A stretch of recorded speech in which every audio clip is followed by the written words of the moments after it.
Ajá. Bueno, entonces les mostraba, nos quedamos en la hoja de reservas, pero les decía que los siguientes pasos eran del estado de resultados y les dejé ahí como tareita que se metieran a recordar lo que habían hecho, ¿no? O lo que habían analizado de su estado de resultados, de su balance. ¿Sí lo hicieron?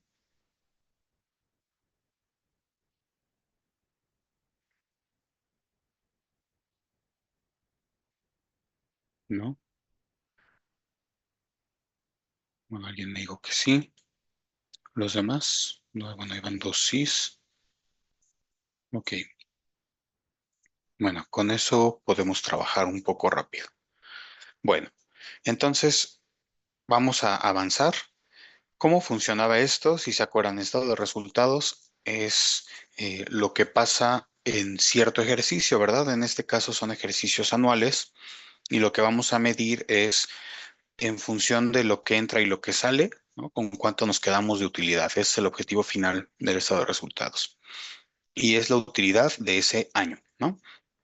Mientras que el balance nos va diciendo cómo está la situación de la compañía a cierta fecha, ¿verdad? Por eso es que en el balance ponemos saldos de reservas, por ejemplo, ponemos saldos de las inversiones, ponemos el capital que se tiene al momento, ¿sí? Y pues cómo se comunican, eso lo vamos a hablar ahorita, ¿sí? Ok, entonces, el estado de resultados. Partimos, dijimos, de las primas emitidas, que es lo equivalente a unas ventas brutas, ¿no? Antes de costos, ¿ok? Entonces aquí ya estamos referenciando, se fijan, dice B5M5, las voy a mover rápido a la hoja para que vean. Es de aquí, ahí fui muy lejos, aquí, de B5 a M5, es esto, ¿sí? Y pues bueno, 2027 lo mismo empieza en N y termina en Y.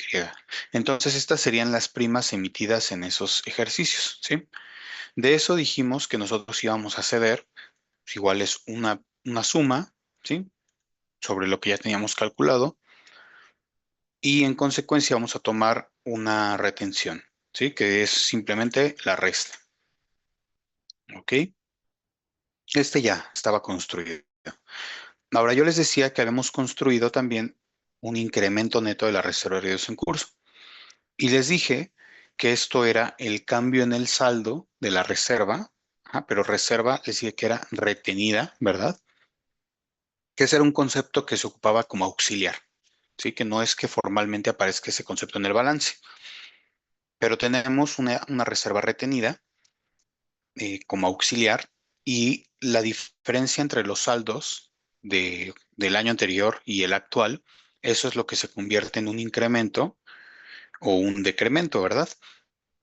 Les decía que un decremento aparecería con signo negativo porque el concepto se llama incremento neto de la reserva de riesgos en curso, ¿sí? Entonces aquí podemos ver que en el primer año el incremento es grande y en el segundo año ya no tanto, ¿verdad?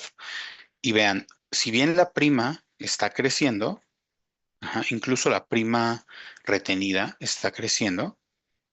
Vean cómo el incremento neto de la reserva de Dios en curso no creció tanto, ¿verdad? O sea, en el primer año creció 7,600 y en el segundo 3,800 casi. ¿Sí? Vamos a ver el por qué. En la hoja de reservas, aquí nosotros teníamos un cálculo de, mm, aquí está, de la reserva retenida. Y veíamos que para el primer año aquí están los 7,600. Voy a ir hasta la derecha. Y aquí están los 11,400. ¿Sí? ¿Por qué no está subiendo tanto? Pues entonces ahí es donde podemos aprovechar los análisis que hicimos, ¿verdad? Si nos vamos aquí arriba y aquí está nuestro BEL, vemos que el BEL ya no subió tanto, ¿sí? Vean cómo el BEL casi no creció. ¿Y por qué? Porque acuérdense que esto es una proporción de la prima no devengada. Entonces llega un momento en el que como estamos arrastrando, acuérdense que arrastramos prima de los periodos anteriores, ¿no? Se van emitiendo y ahorita lo estamos devengando. Entonces tenemos la prima no devengada. Esa prima no devengada ya no crece con la misma velocidad con la que crecen las primas emitidas, ¿sí?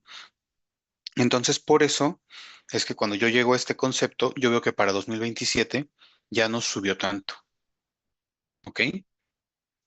Para que esto subiera muchísimo, tendríamos que estar subiendo también muchísimo las primas emitidas. Otra cosa que podría pasar es que el FCBL subiera mucho, ¿verdad? Eso podría ser otro camino. Pero bueno, esto sí puede pasar, así como lo estamos viendo ahorita. ¿Ok? Después teníamos las primas de retención de vengadas, que era una resta, que dijimos que era, digamos, las primas retenidas después de afectarla por la reserva de riesgos en curso. ¿Sí? Vean cómo para el segundo año este monto ya es mucho más grande. ¿Ok? Ahora, aquí hay un concepto que luego genera confusión y vean cómo dice devengadas. Me van a decir, pero ¿por qué son devengadas si estamos en ningún momento de los que tenemos acá arriba, o sea, en ningún momento se habla del devengamiento? Bueno, implícitamente sí lo trae, porque acuérdense que el incremento de la reserva de riesgos en curso, esto considera lo que ya pasó y lo nuevo que entró. Entonces, por eso, aquí abajo es el nombre contable, se le quedó este devengado, ¿no? ¿Por qué? Porque ya está afectado por lo que ya pasó, ¿sí? Pero bueno, ¿cómo se interpreta directamente? Pues les decía, es de las primas retenidas, lo que me quedo después de quitarle la parte de la reserva de riesgos en curso, ¿ok? Y estos serían unos ingresos, digamos, antes de afectarlo por los costos de adquisición y la siniestralidad. Ahora sí, ¿cómo calculábamos estos costos de adquisición o las comisiones? Bueno, yo les decía que esto principalmente era de los agentes, pero aquí vemos que hay otra parte que está muy relevante y son las comisiones de reaseguro del proporcional. Si se acuerdan, cuando hablábamos de primas cedidas, esta que está aquí arriba, hablábamos específicamente de los contratos proporcionales, ¿sí? Y entonces decíamos, ahí vamos a hacer un poquito de memoria, que cuando nosotros cedíamos un negocio a una reaseguradora, la reaseguradora nos iba a devolver, ¿verdad? Una comisión por haberle pasado ese negocio. Y que esa comisión que nos pasara tenía que ser suficiente para que nosotros la pudiéramos operar desde nuestra compañía. ¿Qué significa?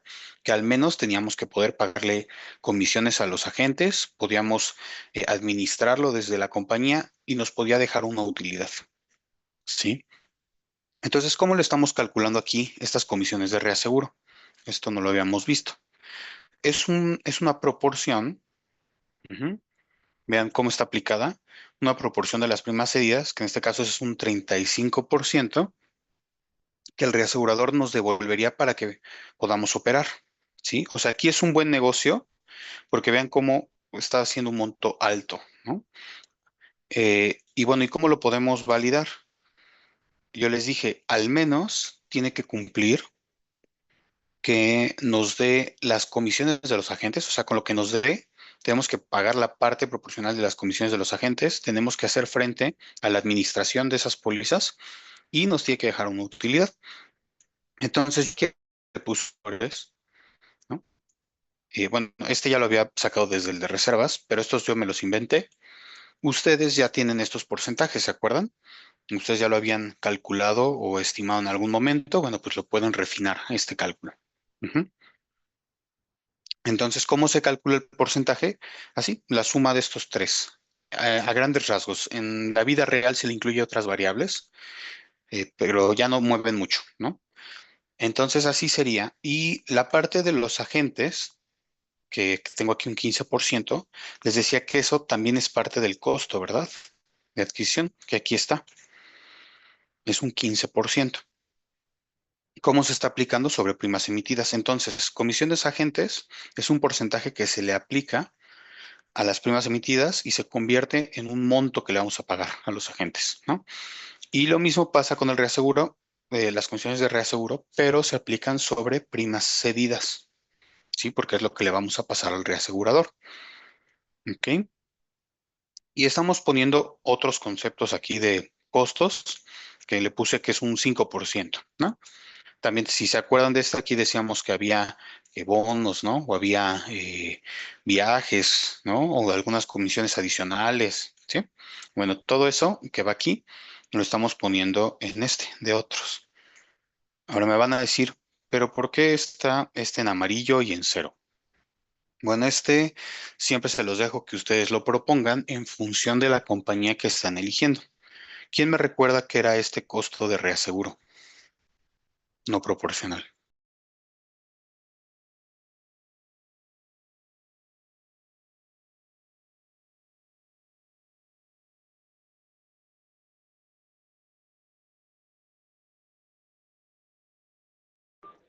Sería tal cual el costo que paga la aseguradora por la parte proporcional. Pero no sería la proporcional, ¿o sí? No proporcional, perdón. Ujú. Entonces es lo que paga la aseguradora, la reaseguradora de los contratos no proporcionales. ¿Y por qué se pone aquí? Bueno, porque en México fue una decisión, ahí sí desconozco cuál fue la causa, es de las dudas que siempre he tenido, ¿no? Pero en México se decidió que se iba a separar en dos las primas emitidas. Perdón, las primas cedidas. Las primas cedidas a los proporcionales se iban a poner aquí arriba y a los no proporcionales se iban a poner aquí abajo, ¿sí? Pero en realidad esto es parte del reaseguro también. Les digo, solo que estos son los no proporcionales. Entonces yo les voy a pedir a ustedes que determinen este valor, por eso se los dejo marcados en amarillo, en función del negocio que van a tener ustedes. Un ejemplo, si ustedes eligieron un seguro de vida, por ejemplo, vida grupo, ¿no? Pues vida grupo existe el riesgo de acumulación, ¿verdad? O sea, como lo que pasó con el COVID, una pandemia, ¿no? Y que muera mucha gente. Entonces es un riesgo para la aseguradora, ¿verdad? Se acumulan eh, en un momento. Y cuando pasa eso, entra un contrato de reaseguro, ¿verdad? Que va a ser por acumulación, ¿ok? ¿Están de acuerdo que ese es un caso particular para vida grupo, ¿no? Podríamos tener otro caso, por ejemplo, los que lleven incendio, que ahí podría ser en el momento en el que un incendio exceda el monto de, no sé, 10 millones de pesos, ahí va a entrar el costo de, perdón, ahí va a entrar el no proporcional, ¿sí? Bueno, entonces teniendo en cuenta esas cosas, pues tienen que pensar cómo propondrían un costo de reaseguro. La sugerencia que les hago es en dos partes. Uno, otra vez, métanse a la compañía que eligieron, vean cómo está en comparación, etcétera. Y dos, fíjense que esto haga sentido con las primas emitidas que tenemos aquí arriba. Ujú. Nosotros esperaríamos que el costo de reaseguro no proporcional fuera menor y de hecho mucho menor a las primas emitidas. ¿Por qué? Porque si no, además de pagar o de ceder en el proporcional, tendríamos que pagar un montón al reaseguro por el no proporcional, por una cobertura que ni siquiera sabemos si vamos a utilizar. Sí, porque acuérdense que este es hasta que ocurre el siniestro, ¿verdad? A diferencia del proporcional. Entonces, este se los dejo a ustedes, ustedes lo analizan, está marcado aquí en amarillo, lo proponen en función de lo que ustedes tengan de hipótesis. ¿Ok? ¿Fui claro con este tema? Hay una pregunta. Entonces, o sea, si la idea es que nos metamos a diferentes aseguradoras, quiere decir que este costo no hay como una única forma de definirlo. Casi no te escuché porque estabas muy, bueno, te escucho como lejos o no sé si, a ver, otra vez, o déjame le subo el volumen, no sé si soy yo. A A ver, ver, ahí me escucho más cerca. es como un eco, pero a ver, ajá, a ver, dime.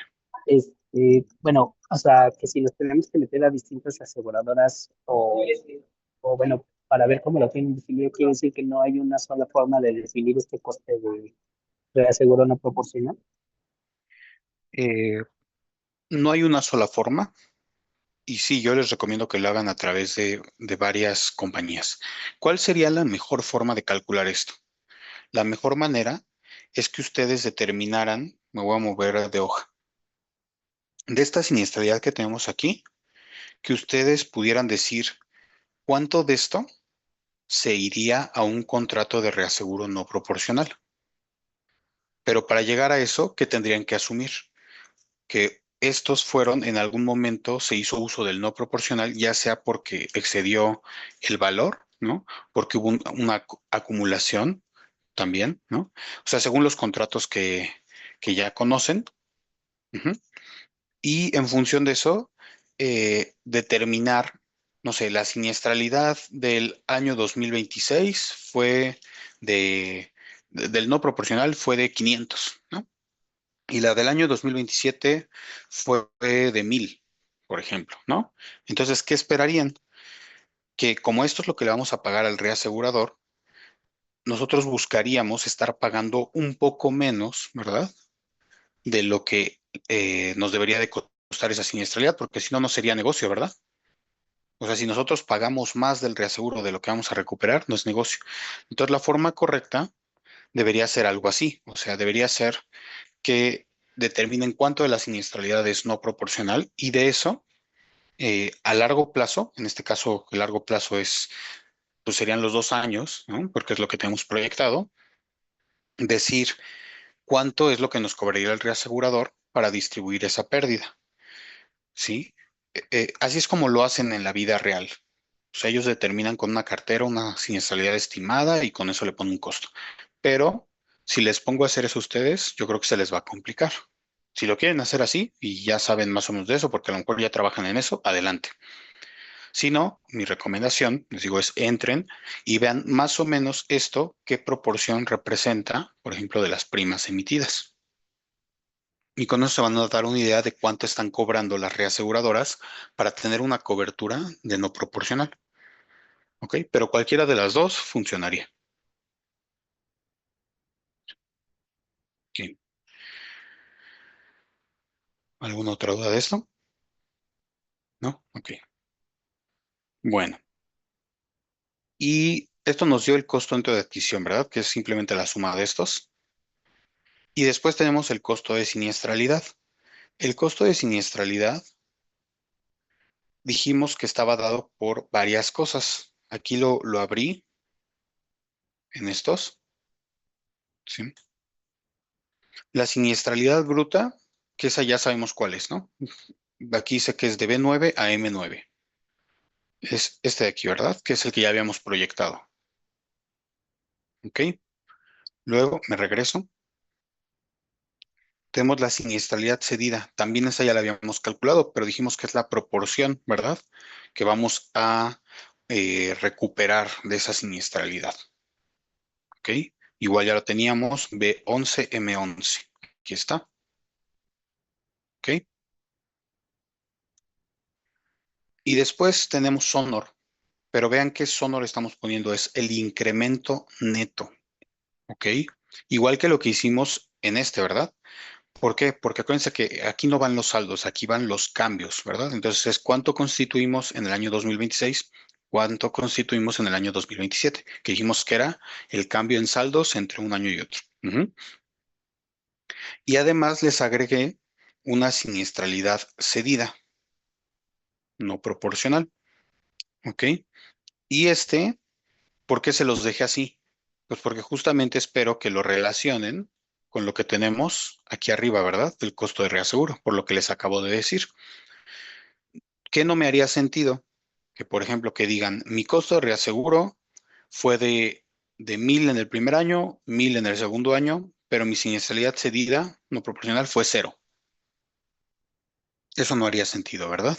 Porque entonces, ¿para qué quiero un contrato de reaseguro si no lo voy a usar? Tampoco me haría sentido que me dijeran 1000, 1000 y aquí fue 10,000 y 10,000. Pues también vamos a decir, bueno, pues entonces hay algo que está mal calculado, ¿no? No hace sentido que sea tan alta la siniestralidad. Ujú. Sí, fui claro.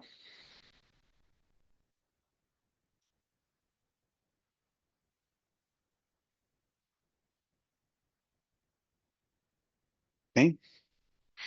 Y con eso construimos la utilidad o pérdida técnica. Y esto sería, eh, la prima de retención de vengada menos el costo de adquisición menos el costo de siniestralidad. ¿Sí? Que ya, eso es todo, o sea, es una resta directamente. Y le vamos a agregar el efecto de los gastos de operación o gastos de administración, que si se fijan estamos multiplicando primas emitidas por un porcentaje. Este porcentaje es el mismo que yo ya había puesto, perdón, aquí arriba, y este ya lo había utilizado para mi reserva de riesgos en curso. En este caso estoy manejando que es el mismo porcentaje. En la vida real podría ser ligeramente diferente, de hecho es ligeramente diferente. Ujú. Pero para fines del ejercicio lo podemos dejar igual. ¿Ok? Y entonces con eso mis gastos de operación va a ser el producto de la prima por el porcentaje que habíamos determinado. ¿Ok? Y ya con eso nos va a dar ahora sí una utilidad o pérdida. La utilidad o pérdida va a ser pues lo que ya traíamos y le vamos a quitar los gastos de operación. Vean cómo ya se hizo negativo. ¿Ok? Entonces, a ver, así a simple vista, ¿cómo le harían? Por ejemplo, ¿qué variable moverían para que esto ya no fuera una pérdida? ¿Qué le cambiarían?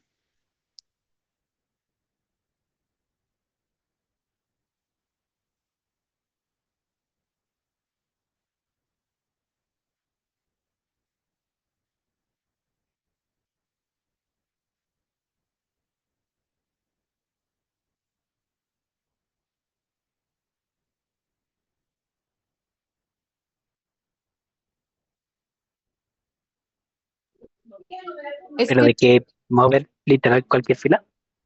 Ajá, pero que haga sentido, ¿no? Acuérdense que todo está conectado. Ya vimos que el incremento de la reserva está conectado con las primas, ¿no? O que los gastos de administración que tengo acá están conectados con el BEL de gastos, ¿no? De la reserva de riesgos en curso, o que la siniestralidad que tengo acá también está conectada con las primas y también con el BEL, ¿sí? ¿Qué moverían de manera rápida? como directamente la utilidad o directamente el gasto de administración. Podemos mover el gasto de administración. La utilidad es consecuencia, ¿no? Entonces no podemos mover la utilidad, Ah, sí, sí. ¿sí? La utilidad está formulada a esto. Pero sí, los gastos, por ejemplo, si este fuera, en lugar de un 10%, fuera un 5%, vean cómo ya se hizo positivo, ¿no? Voy a poner control Z. Si este fuera también un 5%, aún así aquí no me alcanza, ¿ya vieron? O sea, aquí el problema no solo son los gastos de administración, hay algo más. Entonces, ¿qué pasa si afectamos comisiones? Si aquí le pongo que este en lugar de un 15 fuera un 10%, vean cómo aquí ya, de hecho, me quedó en una pequeña utilidad. Si aquí le pongo un 10%, me queda una pequeña pérdida, ¿no? Y entonces a lo mejor aquí ya le bajamos a 5%, ¿sí? Ahora, no significa que uno pueda hacer nada más el cambio para que dé positivo y ya, ¿verdad? O sea, tiene que justificar el por qué hacer un cambio, ¿ok? ¿Cómo van a hacer esa justificación? Pues a través del análisis que están haciendo de las compañías que investigaron o de la compañía que investigaron, ¿sí? Les digo, por eso es importante que vean cómo se comporta en el mercado, para que vean qué hace sentido, ¿sí? Idealmente, se espera que haya utilidad eh, en cualquier compañía de seguros, ¿sí? Idealmente. Si diera pérdida, o sea, no hay mucho problema, siempre y cuando el capital no nos vaya a ir disminuyendo de tal forma que en el futuro nos ponga en riesgo. ¿A qué me refiero? Todo lo que sea pérdida, ahorita lo vamos a ver, nos afecta al capital. Si hubo una pérdida, nosotros lo tenemos que poner del capital. ¿Sí? Acuérdense lo que les decía, hay dos formas de generar, ¿no? A través de dinero propio y a través de pedir prestado.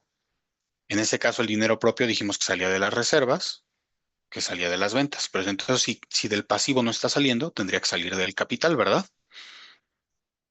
¿Ok? Entonces, si esto se va convirtiendo en negativo, ¿qué va a pasar? Que el capital va a estar afectado. Vamos a ir perdiendo capital, lo cual eso pues, a nadie le gusta. ¿Se puede mantener negativo? Sí, siempre y cuando el capital no nos genere un problema después. O sea, que haya insolvencia. ¿Ok? Pero bueno, eso analícenlo ustedes. Salvador. Y con las reservas no podemos juguetear nada, ¿verdad, profe? O sea, como son por ley, así la tomamos, ¿verdad? Em, o sea, te refieres, por ejemplo, a ver, estos dos de aquí. Sí, por ejemplo, sí, como utilizar ir variando algún porcentaje, o sea, intentar moverle. Sí podrías, pero que haga sentido. Si se fijan, me voy a regresar acá. Cuando yo les decía, aquí está el FCBEL, que les ponía que este era un 60%. Bueno, me voy a ir al principio, ¿no? Aquí yo les decía, puse un 60%. Y este 60%, me voy a regresar ahora a la hoja de siniestralidad.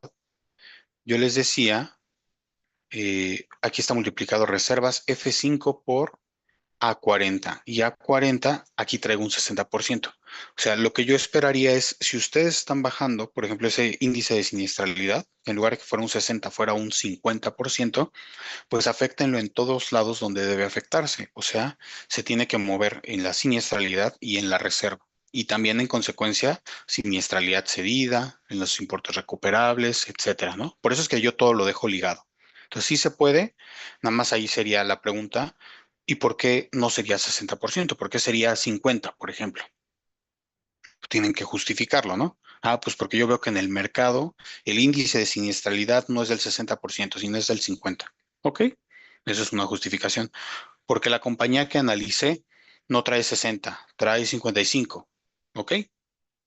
Ujú. Ustedes proponen este porcentaje basados en su investigación. Por ahí sí puedes jugar si a eso te refieres, Salvador.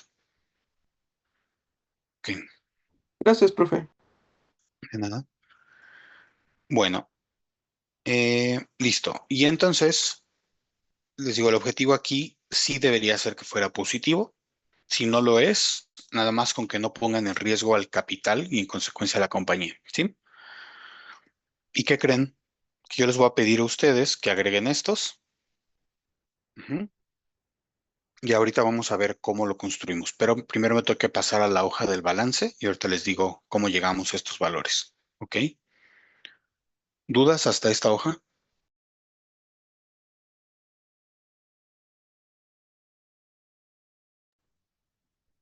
Ok, No, profe, todo bien.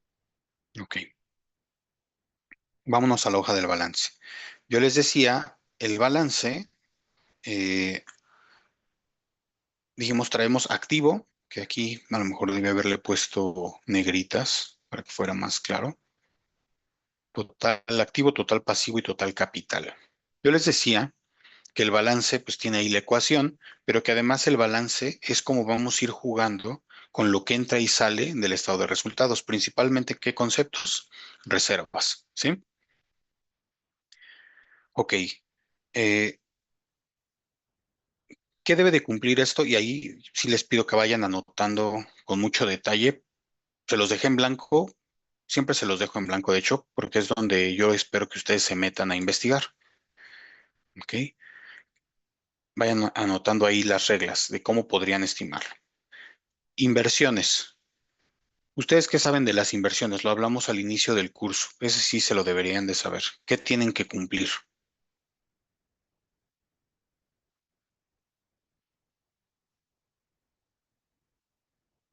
Deben ser mayor o igual a qué.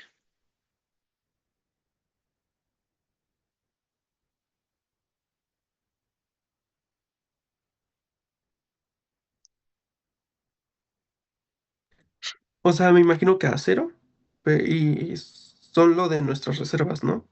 Exacto, de las reservas. Debe ser mayor o igual al saldo de las reservas. ¿Por qué? Porque acuérdense que yo les decía que al menos lo que vamos poniendo aquí de reservas lo invertimos, ¿sí? Entonces, esta suma al menos debe de aparecer acá. Pero tengo un problema. Y el problema es que también tengo los importes recuperables. Entonces, ¿por qué es un problema? Porque, por ejemplo, RRC, fijémonos solo en esta y fijémonos ahí, en esta de acá, 5,600. Esos dos valores. Si mi reserva, mi saldo de reserva es de 13,000 y de eso yo espero recuperar del reasegurador 5,600, entonces, en realidad, mi obligación no es de 13,000, ¿verdad? ¿De cuánto va a ser? Pues de la diferencia, ¿no? 13,000 menos 5,000. Sí, esa es mi obligación. Entonces, esa obligación es la que yo voy a poder invertir. ¿Sí? Entonces, aquí, bueno, lo voy a poner en otro lado para que no me digan que directamente es ese valor. Lo voy a poner acá, este menos este. O sea, para RRC, al menos debería de estar invirtiendo 7,600 solo para RRC. De la misma forma, los 1,500, 1,200 con los de aquí abajo, ¿no?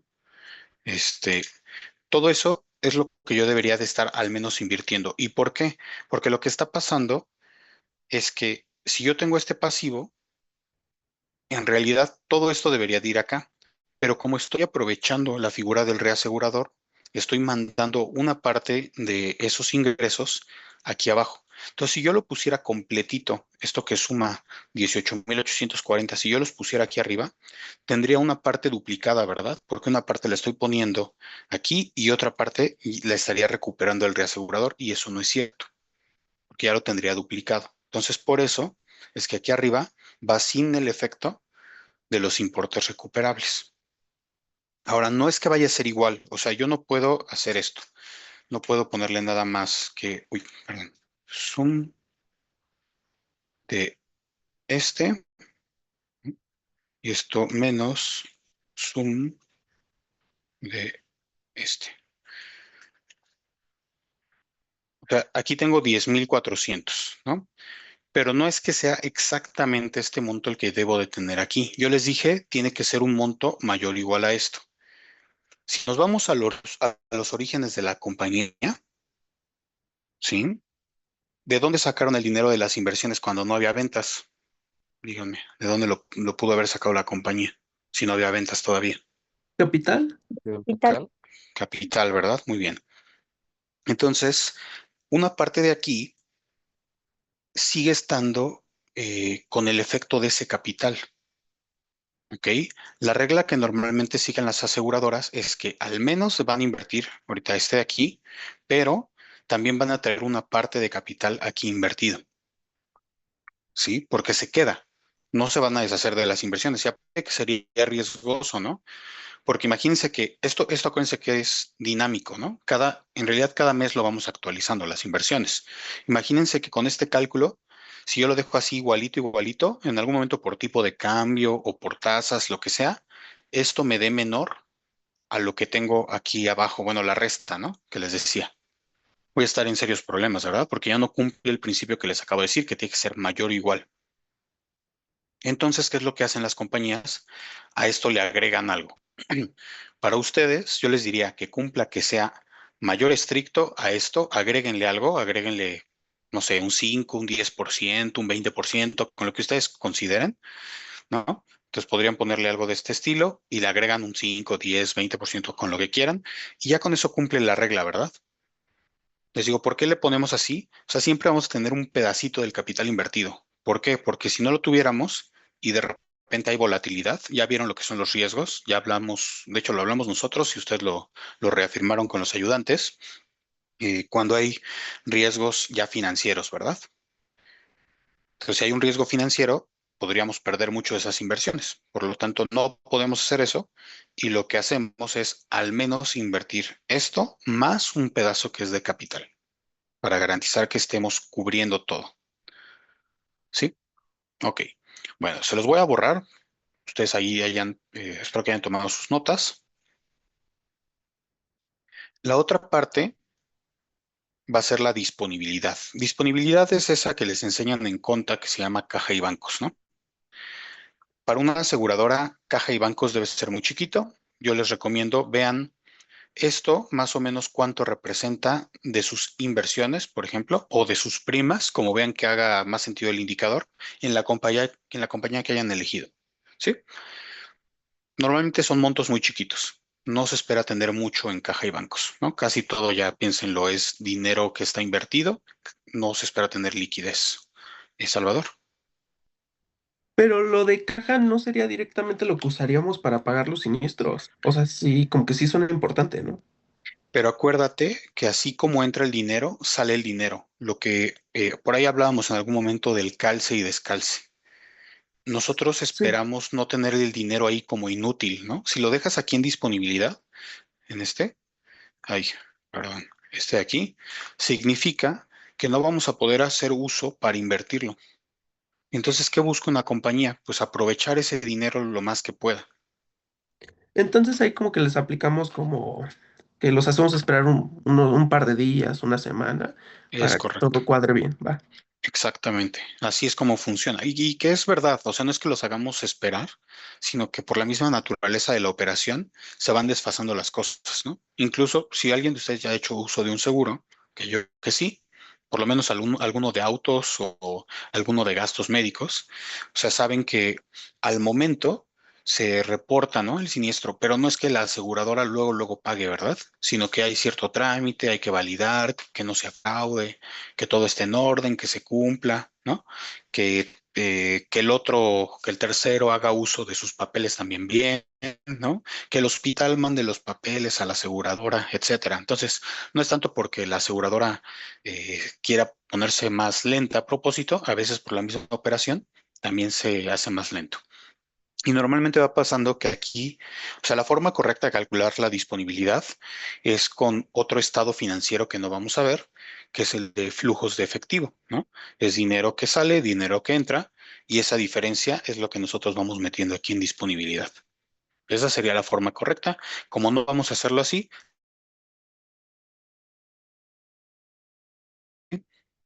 muy bien.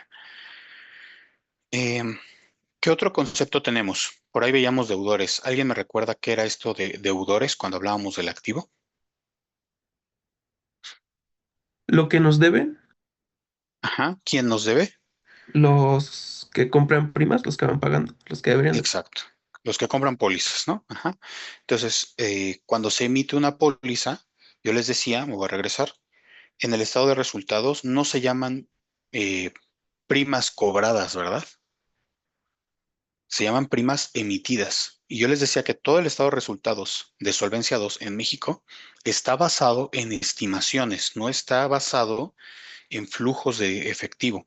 Sí lo ven, ¿verdad? O sea, todo está partiendo de algo que yo emito. En ningún momento dice que esto ya se cobró.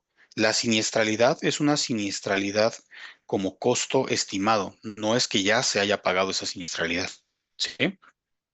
Y lo mismo con el reasegurador, no es que ya el reasegurador nos haya pagado o que ya le hayamos pagado las primas. Todos son estimaciones, son montos, ¿sí? Entonces, aquí en los deudores es donde vamos a ir reflejando esas diferencias entre lo que nosotros decimos y lo que realmente ya nos pagaron, o al revés, ¿no? Lo que nosotros ya pagamos, dependiendo en dónde estemos. Como dices, en el activo es lo que yo emití, ajá, pero que todavía no me han pagado. Que yo esperaría, entonces, que esto fuera un porcentaje de qué? Pues de la prima emitida, ¿verdad? ¿Todos lo ven? Ok, ok.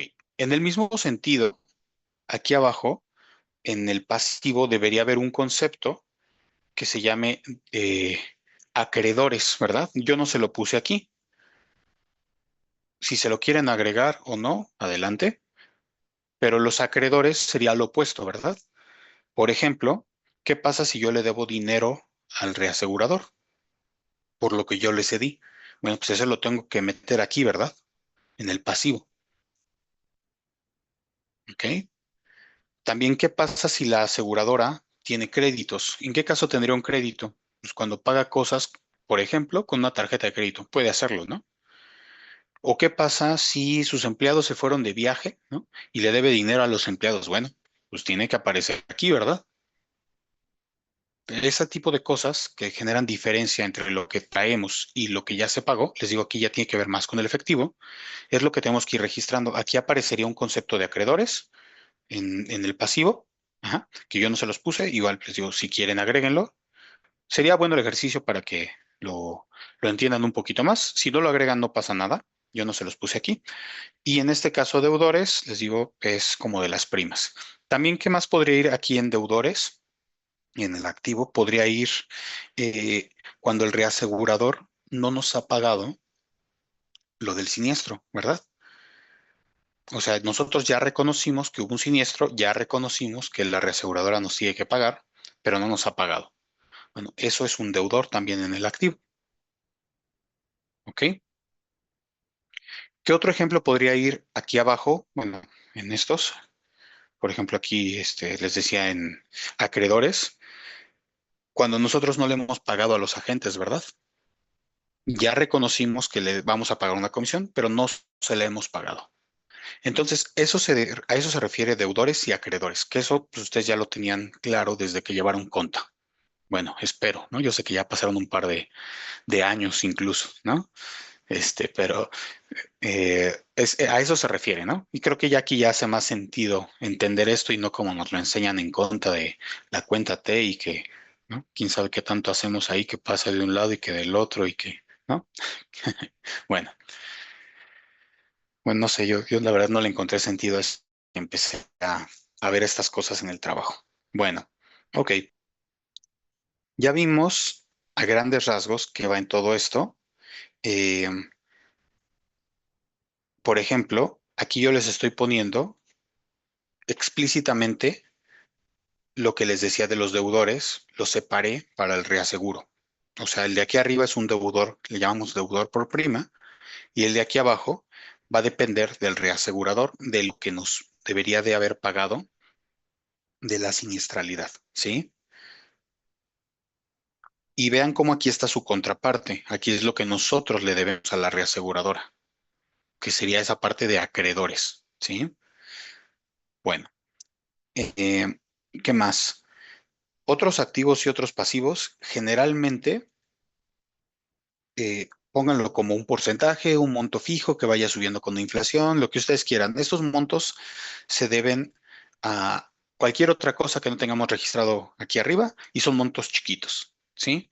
Vean en la compañía que están analizando cómo se comporta. Normalmente son porcentajes chiquitos del total del activo, ¿no? O de las inversiones o del total de las reservas, si estamos en la parte de pasivos, ¿no? Son montos muy chiquitos. Entonces, calcúlenlo como una proporción de algo de lo de aquí y ya, ¿no? Yo lo que esperaría ver, montos chiquitos aquí y aquí. Y a propósito, me brinqué dos, ¿verdad? Me van a decir, pero estos como que no los tengo claros. El primero es este, la reserva de siniestros de monto conocido, ¿no? Ese de aquí ya lo habíamos calculado, no, está en reservas M72. Vean cuál es. Es esta de acá,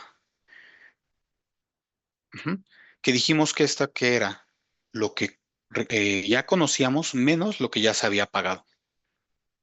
Entonces aquí ya trae un efecto como de deudores, ¿verdad? También de pagos. ¿Sí lo ven? Eh, Me voy a regresar. Y el otro que no vimos, que nada más se los voy a platicar muy rápido, que es el que me hace falta para cerrar. Creo que todo el tema de reservas. Bueno, creo que sí. No sé si nos dé tiempo. No, mejor lo veo la siguiente clase porque si no me voy a quedar corto. Em, Mejor pregunto, ¿alguna duda hasta lo que hemos visto hasta aquí?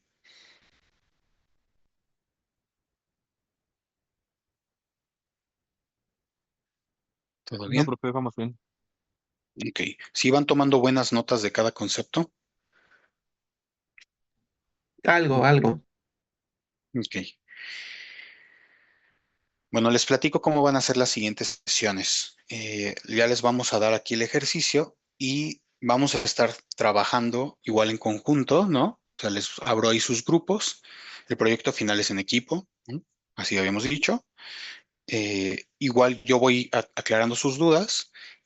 El punto es de que ustedes vayan avanzando, ¿sí? Ya sea que avancen durante la clase o avancen por fuera y que sirva realmente para que lo aprendan. Eso es lo que me interesa. O sea, más que me entreguen algo, no quiero que un día antes, ¿no? Que ya sé que es muy común, se pongan a hacer todo y al final quién sabe qué entregan, ¿no?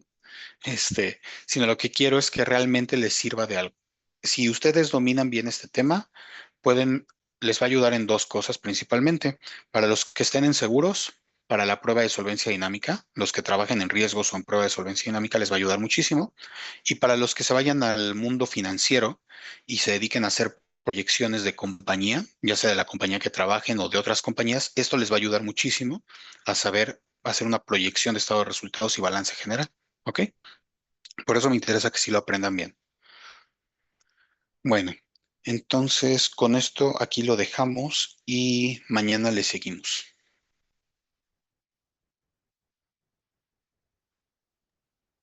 Gracias, profe. Gracias, Salvador. Perdón. Gracias. Hasta luego.